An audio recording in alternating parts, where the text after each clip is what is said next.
Sa kamakailang panayam kay Paolo Avellino, ipinahayag niya ang kanyang nagustuhan sa kanyang leading lady na si Kim Chiu.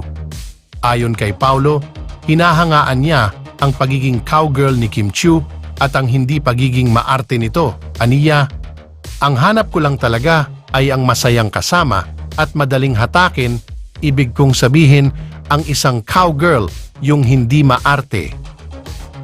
Sa kabila ng pagbibigay diin ni Paolo Avellino sa kanyang kagustuhan sa isang leading lady na may cowgirl na personalidad, itinatampok niya rin ang kahalagahan ng masayang samahan at ang kakayahan na madaling makisama. Ang pagkakaroon ng positive at masiglang disposisyon ay isang mahalagang aspeto sa isang kasamahan sa trabaho.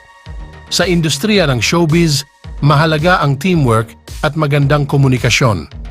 Marahil gusto ni Paolo yung walang ere, yung pwedeng makipagbiruan at syempre yung handang magtrabaho ng masigla.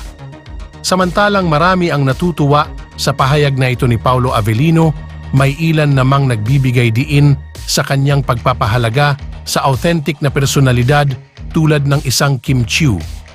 Ang kanyang pananaw ay nagbibigay inspirasyon sa mga tagahanga na itangi ang tunay na pagkatao at pagpapahalaga sa positibong aspeto ng buhay kahit na nasa harap ng mga kamera.